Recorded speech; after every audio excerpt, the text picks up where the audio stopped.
কলকাতার শ্যামবাজারের এক বৃদ্ধ দম্পতি মৃণাল ও সুদেষ্ণা বসু। তাদের একমাত্র ছেলে অর্ণব পেশায় ইঞ্জিনিয়ার, কাজের সূত্রে মুম্বাইয়ে থাকে।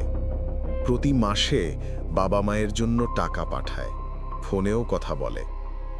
একদিন ডাক আসে, একটা খামের ওপর সুন্দর করে লেখা, বাবা মা, আমি খুব বিপদে আছি, কাউকে কিছু বলো না।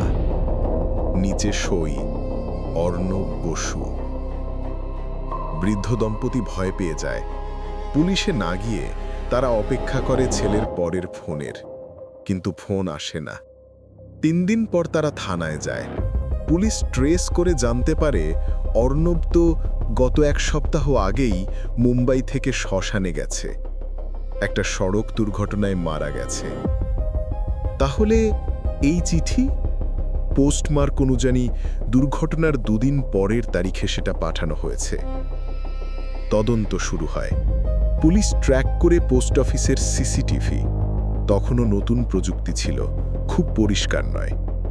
দেখা যায় এক লোক, অর্ণবের মতোই চেহারা, মাথায় ক্যাপ, মুখে দাড়ি, চিঠিটা দিচ্ছে কাউন্টারে।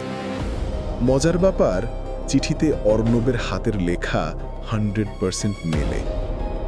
ডিএনএ পরীক্ষা করে দেখা যায় না, মৃতদেহটা অর্ণবেরই।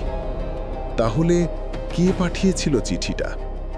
পরে জানা যায় অর্ণবের কোম্পানির পার্টনার রোহিত নামের এক ব্যক্তি তাদের দুজনের যৌথ প্রকল্পের টাকা আত্মসাৎ করে।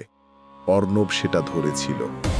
রোহিত তাকে খুন করে দুর্ঘটনার সাজ দেয়। কিন্তু অর্ণবের মৃত্যুর পর রোহিত অর্ণবের ড্রয়ারে থাকা তার নিজের হাতে লেখা বাবা মাকে লেখা পুরনো চিঠি থেকে শব্দ কেটে পেস্ট করে নতুন চিঠি বানায়, যাতে পুলিশ মনে করে অর্ণব বেঁচে আছে। তার উদ্দেশ্য ছিল তদন্ত বিলম্ব করা, যাতে সে টাকা বিদেশে পাচার করতে পারে। চিঠিটাই শেষ পর্যন্ত তার বিপদ ডেকে আনে, কারণ সেই খামে রোহিতের আঙুলের ছাপ ছিল। এই ঘটনা তখনকার আনন্দবাজার পত্রিকাতেও ছাপা হয়েছিল। শিরোনাম ছিল, মৃতের চিঠি খুলল খুনের মুখোশ।